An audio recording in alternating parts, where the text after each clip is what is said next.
नमस्कार, स्वागत है। मैं पुनीत पाठक हूं और आप देख रहे हैं छत्तीसगढ़ की बात।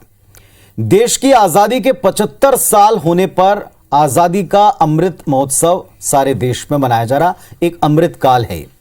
और ऐसे वक्त में अगर आप किसी अंधेर गर्दी की तस्वीर को देखें, वो भी बच्चों की एजुकेशन से जुड़ी संस्था में, तो ये कल्पना से परे लगता है। लेकिन आज ऐसी ही अंधेर गर्दी का खुलासा हम करने वाले हैं, जिसकी हकीकत देखकर, सुनकर, समझकर आपको हैरत भी होगी और गुस्सा भी आएगा, और उससे भी ज्यादा आपको अचरज होगा कि ये सब कुछ हो रहा है जहां पूरी सरकार बैठती है, जहां पूरी प्रशासनिक मशीनरी है, प्रदेश की राजधानी में, शहरों बीच में। रिपोर्ट पहले आप देखें, इसके बाद में हम इस पर चर्चा की शुरुआत करेंगे।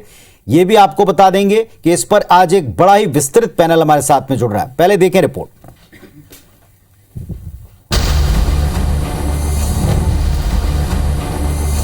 88 साल पुराना स्कूल, 8 कमरे, बड़ा मैदान, फिर भी एक कमरे में 5 क्लास और सारा सामान।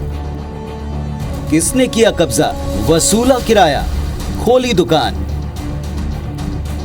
अंधेर गर्दी की ये तस्वीरें छत्तीसगढ़ की राजधानी रायपुर के फूल चौक के पास अमीनपारा स्कूल की हैं, जिस स्कूल की स्थापना आजादी से भी 13 साल पहले हुई, यानी 1935 में। वो स्कूल आजादी के 75 साल बाद भी कब्जे की बेड़ियों में जकड़ा है। 8 कमरे हैं, बावजूद इसके यहाँ पहली से 5वीं तक की क्लास एक ही कमरे में चल रही है। यही कमरा स्टाफ रूम भी है। न बच्चे सुकून से बैठ पाते हैं, न टीचर इत्मीनान से पढ़ा पाते हैं। दूसरी ओर इसी स्कूल के बाकी कमरों में किराएदार मौज काट रहे हैं, और मैदान गैराज और कंस्ट्रक्शन कंपनी की गाड़ियों से पटा पड़ा है। इस सरकारी स्कूल से कलेक्ट्रेट महज 1 किलोमीटर की दूरी पर है। जिला शिक्षा अधिकारी का दफ्तर करीब 3 किलोमीटर और स्कूल शिक्षा मंत्री का बंगला भी 5 किलोमीटर के दायरे में है। इन सब के बावजूद ये तस्वीरें हैरान कर रही हैं और गंभीर सवाल भी उठा रही हैं। हाँ, लिखित में मांगे थे पहले भी कि यहाँ जैसे रह रहे हैं जो लोग, उनके लिए भी स्कूल के अंदर कोई स्कूल के अंदर 2 फैमिली, पर हम लोग रोटेट छोटे बच्चे नहीं कर पाते, इंटरेक्शन नहीं हो पाता है प्रॉपर, क्योंकि जा के जैसे यहाँ कैसे बैठ गए, फिर हम लोग उनके साथ उनके पास जाने के लिए हमारे लिए जगह ही नहीं है। नया पारा मस्जिद से सटे इस स्कूल का मामला कहीं न कहीं वक्फ बोर्ड से जुड़ा रहा है। स्थानीय लोग बताते हैं कि इस स्कूल की जमीन पर वक्फ बोर्ड सालों से हक जताता रहा है। मस्जिद के बगल में दरगाह है, जब स्कूल है, डब्ल्यू स्कूल बोलते हैं उसको सर कब्जा कर चुका है। उन्हीं के आदमी किराए में अंदर में किराया वसूल कर रहे हैं। एक कमरा दे दिया मैडम लोगों को, और 4-5 बच्चे पढ़ते हैं। कोई मतलब का नहीं है सर। आखिर कौन है ये लोग और किसने किया है स्कूल पर कब्जा? चलिए हम उसका भी खुलासा कर देते हैं। यहाँ के स्कूल टीचर्स ने रखा या किसी दूसरे ने रखा? नहीं, स्कूल टीचर ने रखे हैं। अच्छा, यहाँ इधर रहते हैं, सामने में भैया रखे हैं। कोई नाम भैया का? नाजिम भाई। हाँ, आप नाजिम भाई। नाजिम भाई। हम लोग तो 4 लोग हैं। अच्छा, हम लोग भी 4 ही हैं, और ये लोग भी 4 लेडीज हैं सब। तो टोटल 10 लोग हो गए, 10 लोग इसमें रहते हैं। तो ये स्कूल का ही बिल्डिंग है ना जी? कोई प्राइवेट बिल्डिंग है, प्राइवेट घर है? स्कूल का नहीं, स्कूल का स्कूल का। गाड़ी इसलिए खड़ी है सर, जितने भी व्यापारी लोग हैं सब खड़े कर दे रहे हैं। अच्छा, और एक्चुअली हम लोग मोहल्ले वाले मैडम से परमिशन लेके खड़े करते हैं। इस मामले में वक्फ बोर्ड से भी सवाल पूछा, लेकिन कैमरे पर जवाब देने से उन्होंने मना कर दिया। मामला जब अधिकारियों तक पहुंचा तो वो क्या कहते हैं आप भी सुन लीजिए। हम लोग लास्ट जब स्कूल विजिटिंग में गए थे तो वहाँ जो किराएदार वगैरह थे वो सब लोग को हटाने के लिए वहाँ से कह दिया गया था, और सामान हटा भी रहे थे। अभी प्रधान पाठक को सभी में कक्षाएं लगानी चाहिए। अब उनसे नोटिस दिया जाएगा तो ये अभी सोमवार से कार्रवाई करेंगे। जाके मैं स्वयं निरीक्षण करूंगा अपने स्टाफ के सहित, और जो भी संबंधित होगा उसके खिलाफ जो भी कानूनी कार्रवाई करते बनेगा वो किया जाएगा। मेरे को तो नहीं लगता कि ऐसा कुछ है, क्योंकि अब हुआ होएगा मेरे कार्यकाल के बाद तो बात अलग है। बाकी मेरे समय में ऐसा कुछ वहाँ पे नहीं था, लेकिन अब जाके मैं वहाँ पे देखूंगा कि क्या स्थिति है, उसके बाद ही कुछ बता पाऊंगा। बच्चे लोग आते हैं और वहाँ पे अगर गृहस्थ लोग रह रहे हैं और वो भी किराए से, तो ये दूषित कर रहे हैं। इसको निगम को हम जरूर अपील करेंगे कि अगर ये अवैध कब्जा है तो इसको जरूर से जरूर तुरंत से तुरंत खाली किया जाए। मेरे ख्याल से 10-15 सालों से ही इंक्रोच हुआ है और वहाँ पे लोग रह रहे हैं और इसके लिए कई बार निगम को बोला भी गया है। निगम ने शायद कुछ ऊपर से दबाव या जो भी हो उसमें, उसके चक्कर में आज तक उसके ऊपर कोई कार्रवाई नहीं हुई है। एक तरफ तो सरकारें स्कूली शिक्षा को बढ़ावा देने नए नए प्रयोग अमल में ला रही हैं, लेकिन राजधानी रायपुर के बीचों बीच चल रही ये अंधेरगर्दी प्रशासनिक उदासीनता का जीता जागता प्रमाण है। बहरहाल सवाल अब ये है, क्या इस सरकारी स्कूल की बदनसीबी कभी खत्म होगी? क्या बच्चों का भविष्य और उनके सपने कब्जाई मानसिकता से बाहर आ पाएंगे? क्या जिम्मेदार अफसर अब इस स्कूल को बंधनों से आजाद करा पाएंगे? राजेश राज, IBC 24, रायपुर। तो एक बंधक स्कूल की तस्वीरों पर आपने ये पूरी रिपोर्ट देखी। रिपोर्ट लंबी विस्तृत इसलिए ताकि इसका हर पहलू आपके समझ में आ सके, और हर पहलू पर बातचीत करने के लिए, खुलकर चर्चा के लिए हमारे साथ में पैनल जुड़ चुका है। कांग्रेस से डॉक्टर राकेश गुप्ता साहब हैं, जो सत्ता पक्ष के प्रतिनिधित्व के साथ साथ इस शहर के एक बड़े ही वरिष्ठ नागरिक भी हैं और समझते हैं व्यवस्थाओं को। विष्णुदेवी पांडे जी हैं, जो कि भारतीय जनता पार्टी से पार्षद हैं और एक सक्रिय कार्यकर्ता हैं, जमीन से जुड़कर काम करने वाली नेत्री हैं। सलाम रिजवी साहब हैं, जो कि पूर्व अध्यक्ष हैं वक्फ बोर्ड के, जो अच्छी तरह से वक्फ के दावे पर अपनी बात रखेंगे।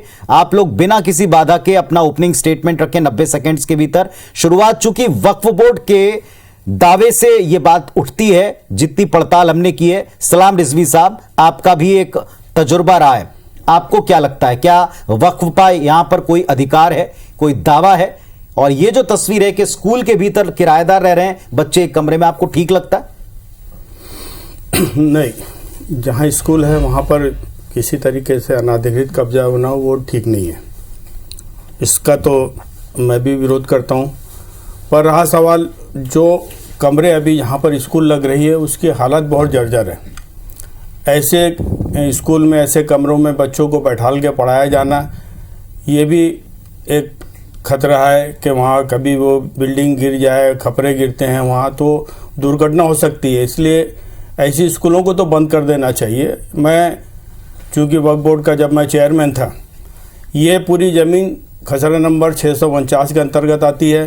4 एकड़ 62 डिसमिल होती है। 4 एकड़ 62 डिसमिल ज़मीन कोई छोटी मोटी जगह नहीं होती, जिसमें बिजली ऑफिस से लेके गोल बाज़ार की चौकी, नवीन बाज़ार तक का पूरा हिस्सा आता है। और चूँकि 4 एकड़ 62 डिसमिल ज़मीन वक्फ की ज़रूर है, लेकिन मैंने अपना प्रयास किया था कि उसको नगर निगम के साथ मिलकर PPP मोड में हम कुछ ऐसा कंस्ट्रक्शन करें जिसमें बच्चों की पढ़ाई भी हो, मार्केट भी बने, नगर निगम की भी रेवेन्यू हो, वक्फ बोर्ड को भी कुछ पैसा मिले। ये मेरा अपना प्रयास था। चाहे वक्फ की भूमि हो, चाहे नगर निगम की भूमि हो, भूमि तो शासकीय ही संपत्ति होती है, तो उसमें कुछ वक्फ बोर्ड को भी आवक बनती है, नगर निगम को भी आवक बनती है, और शहर के बीच में इतनी बड़ी जगह का सही इस्तेमाल होता।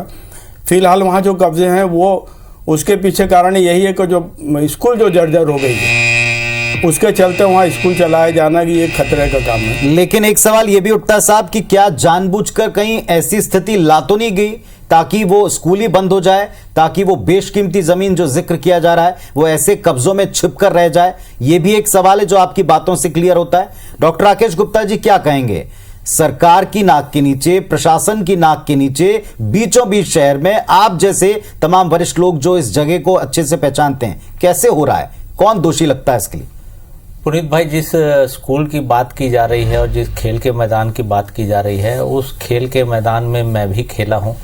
वहाँ कभी बहुत अच्छे समय में शेख नज़ीरुद्दीन स्मृति फुटबॉल चैंपियनशिप हुआ करती थी। एक पुराने 70 और 80 के दशक में खिलाड़ियों की हाइट के आधार पर शहर में अलग अलग हिस्सों में टूर्नामेंट हुआ करते थे, जैसे सप्रे स्कूल है या निवेदिता स्कूल है जहां मोहन क्लब का टूर्नामेंट होता था, या गॉस मेमोरियल है, WRS है।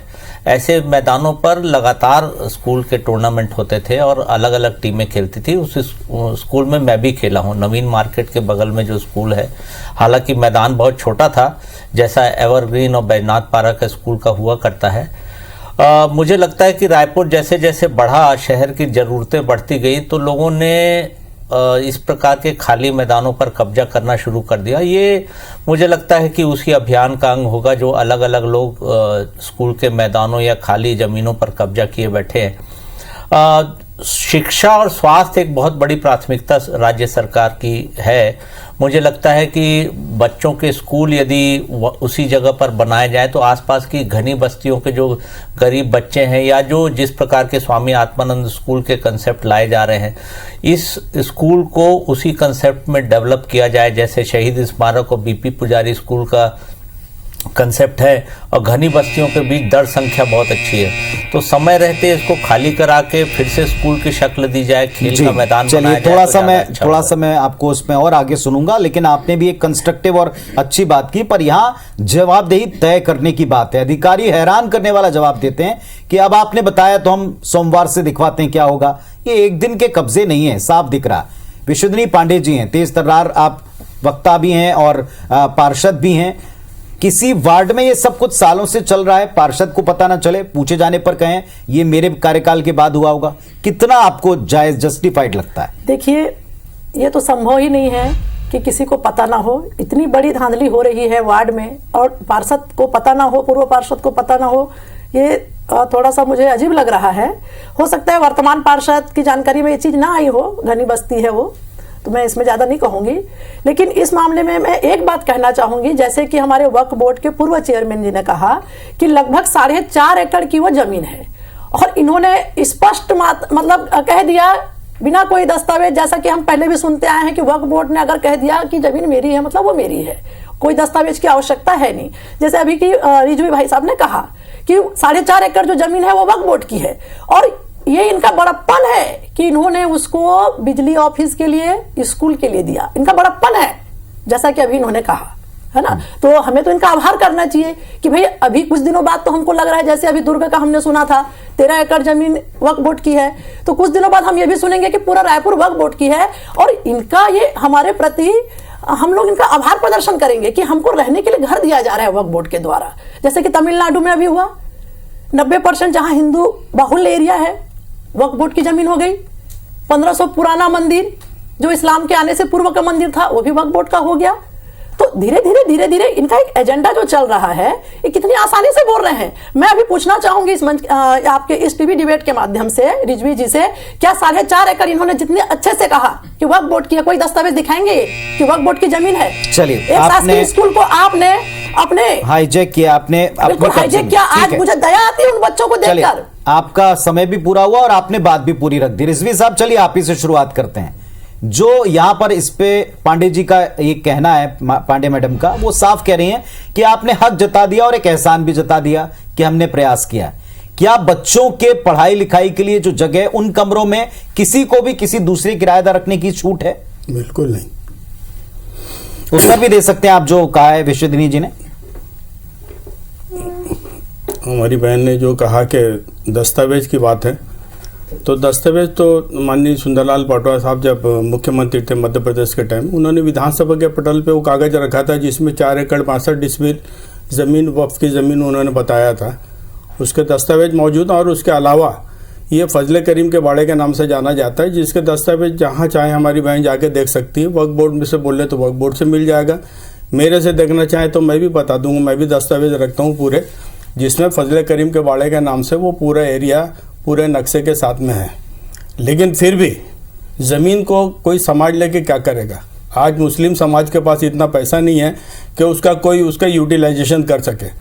मैं बोर्ड के चेयरमैन होने के नाते मैंने नगर निगम के समक्ष प्रस्ताव स्वयं मेरा सीधा सवाल आपसे था कि अब जो लोग कब्जा दे रहे हैं वो कौन होते हैं? किसी भी स्कूल के कमरों को आप दूसरों को किराए पर दे रहे हैं, वो कौन होते हैं? और इसे देखने वाला प्रशासन क्यों आंख मूंदे बैठा है? वो क्यों कह रहा है हम सोमवार से कार्रवाई करेंगे? शिक्षा क्यों आपका दावा उस पर है? शिक्षा विभाग अलग होता है, वक्फ बोर्ड अलग होता है, नगर निगम अलग होता है। शिक्षा विभाग अपना शिक्षा के से संबंधित काम करता है। जहां कब्जा हुआ तो उसके लिए नगर निगम या वक्फ बोर्ड को सामने आना चाहिए। नगर निगम उसमें चूंकि वक्फ बोर्ड दावा वो करता है तो नगर निगम वहाँ साइलेंट हो जाता है। ये दोनों संस्था मिलकर अगर चाहें तो काम कर सकते हैं। मैं निसंदेह इसमें काम कर रहा था। और आपकी जानकारी के लिए मैं बता दूं कि डबरी में आपको इतनी जानकारी तो क्या और स्पष्टता से आप ही बताएंगे, अब जो कब्जा दे रहे हैं वो जनाब कौन है और किस हक से कब्जा दे रहे हैं? मैंने ये नहीं देखा कि इसका वहां पर कब्जा है। मैं कभी उधर जाना मेरा होता नहीं, क्योंकि वो मेरे पीछे का एरिया पड़ता है। आप मानते हैं कोई वक्फ के नाम से जो कुछ भी आपकी मंशा थी उसको पलीता लगा रहा है? हाँ बिल्कुल, उसका मिसयूज कर रहा है। बिल्कुल। डॉक्टर राकेश गुप्ता जी, अब इन पर कार्रवाई के लिए अधिकारियों को, आप बदनाम होते हैं मीडिया के लोग या उनके कैमरे पर, क्या आपको लगता है कि ऐसे मामले देखने के बाद में आप कह रहे हैं कि ठीक है हम जाकर चेक करेंगे? एक कमरे में, टूटे फूटे कमरे में जहां हादसा हो सकता है वहां बच्चे पढ़ रहे हैं, वो बंद नहीं होगा तो क्या होगा? देखिए, मैं आईबीसी को इस बात के लिए धन्यवाद दूंगा कि हो सकता है कब्जा बहुत लंबे समय से रहा हो, लेकिन मीडिया के माध्यम से अब जानकारी सार्वजनिक हो गई है, तो इस बात को सुनिश्चित किया जाना चाहिए नगर निगम और शिक्षा विभाग के द्वारा कि वहां से कब्जा हटे। यदि जर्जर कमरे हैं तो सुरक्षा के नाते वहां स्कूल लगना बंद हो, दूसरी जगह शिफ्ट हो और स्कूल का जीर्णोद्धार बिल्कुल टाइम बाउंड समयबद्ध तरीके से हो जाए ताकि बच्चे वहां पढ़ सके, और यदि संभव हो तो स्कूल का पुनरुत्थान करके खेल के मैदान और स्कूल को उसी प्रयोजन के लिए रहने दिया जाए जिस प्रयोजन के लिए पहले उपयोग पर इसमें फिर वही बात आती है, किसी की जिम्मेदारी तो आप तय करें। विश्वनाथ पांडे जी, कब तक आप ये उम्मीद करेंगे कि शिकायतों पर ही आप एक्शन लें? जमीनों का मामला एक अलग हो सकता है, लेकिन अवैध तौर पर कोई कब्जा कर भी रहा है और दूसरों को रेंटल भी दे रहा है। देखिए, ये जो हो रहा है ये खुलेआम हो रहा है, ये कोई लुका छिपी वाली बात नहीं है। रायपुर के हृदय स्थल में खुलेआम एक शासकीय स्कूल का इस तरह से निजीकरण कर दिया गया जी, और सबके सब मौन है, प्रशासन मौन है, निगम मौन है, सभी मौन है। ऐसा तो नहीं है कि किसी को जानकारी नहीं है। जैसा कि अभी हमने शिक्षा अधिकारी का भी देखा बयान जो आपने टीवी अपने चैनल से लिया था, उन्होंने कहा कि हमें जानकारी नहीं है, हम सोमवार से उस पर कार्रवाई करेंगे। तो शिक्षा विभाग कर क्या रहा है?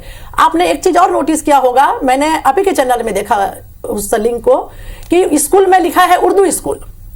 एक तो शासकीय स्कूल है, फिर वो उर्दू स्कूल भी लिखा है। तो ये भी थोड़ी कंफ्यूजन वाली बात है कि अभी तक छत्तीसगढ़ में मेरी जानकारी में जो है कि कोई भी शासकीय उर्दू स्कूल इस तरह से नहीं है। उर्दू स्कूल प्राइवेट होगा, मुस्लिम समाज का होगा, वो समझ में आता है, लेकिन शासकीय उर्दू स्कूल तो मैंने अभी तक नहीं देखा है। कुछ समय पहले हमने जरूर पढ़ा था कि यहाँ की जो सरकार है वो लगभग 450-500 उर्दू शिक्षकों की भर्ती कर रही है और शायद की भी है, लेकिन एक पर्टिकुलर एक स्कूल का नाम उर्दू स्कूल हो ये मैंने नहीं देखा था, जो मैं यहाँ पे देख रही हूँ। हांडीपारा उर्दू स्कूल आजादी के पहले की स्कूल है। पहले जो लगती थी यहाँ नवीन बाजार है, वहाँ पर भी एक स्कूल लगती थी जेंट्स, और यहाँ पर आजादी से पहले की बात अलग थी। आजादी के पहले से अभी आज से 10-20 साल पहले तक के स्कूल लगा करती थी, उसको उर्दू स्कूल। स्कूल की ये स्थिति क्यों हुई? आप बहुत सुलझी हुई बात कर रहे हैं और स्वागत है इसका, पर इस स्कूल की ऐसी स्थिति क्यों हुई? स्थिति इसलिए हुई क्योंकि उर्दू के पढ़ने वाले बच्चे कम हो गए, टीचरों की भर्ती नहीं हुई, तो वो स्कूल की हालत जर्जर होते चले गए। बाद में उसी स्कूल में हिंदी मीडियम की क्लास चालू की गई, जो जर्जर हालत में चालू हुई है। पहले आज की तारीख में डॉक्टर गुप्ता जी, आपको लगता है कि अब इस मामले पे बीचों बीच शहर के राजधानी में इस जगह पर बच्चों की एक अच्छी संस्था हो सकती है? पूरे प्लेस के साथ में सरकार काम कर रही, आप इसके लिए कुछ करेंगे या सरकार इसके लिए कुछ करेगी? देखिए, मैं पूरी जिम्मेदारी से बात कहना चाहता हूं कि शिक्षा और खेल के जो स्थल हैं वो सुरक्षित रखे जाने चाहिए और हमारी सरकार इसके लिए कटिबद्ध है। जहां तक अनदेखी की बात है तो इसकी जवाबदेही तुरंत सुनिश्चित की जानी चाहिए कि ये क्यों हुआ और आखिर लंबे समय तक अधिकारियों की नजर में ये क्यों नहीं आया। इसको तुरंत कब्जा खाली कराने और स्कूल का जीर्णोद्धार कराने की जरूरत है, ताकि आसपास के बच्चे न केवल वहां शिक्षा ग्रहण कर सके बल्कि खाली समय में खेल भी सके। जहां तक मुझे लगता है कि जिस प्रकार की गोलमोल बातें की जा रही हैं, तो कब्जा कराने और उसकी अनदेखी करने में जरूर कुछ अधिकारियों का हाथ होगा जिन्होंने इन चीजों की अनदेखी की है। ठीक है, जवाबदेही सुनिश्चित करके मुझे लगता है उम्मीद हम यही करते हैं डॉक्टर साहब कि आपने जिस सुलझे तरीके से इस मामले को लिया है, विश्वनाथ पांडे जी ने जो पॉइंट रखे हैं सामने सीधे सीधे खुले तौर पर, और सलाम रिजवी साहब ने जिस नेक मंशा का जिक्र किया है इस मंच पर, इसको इस तरीके से शिकायत को देखने के बाद, तस्वीरों को देखने के बाद उम्मीद करते हैं शिक्षा विभाग भी और नगर निगम के लोग भी और अधिकारी भी और शहर के लोग भी जो बच्चों की पढ़ाई की बातें करते हैं वो इसमें इंटरवीन करेंगे और अगली बार सुखद तस्वीर भी हम ही आप तक पहुंचाएंगे। शुक्रिया आप सबका अपनी बात रखने के लिए। नमस्कार।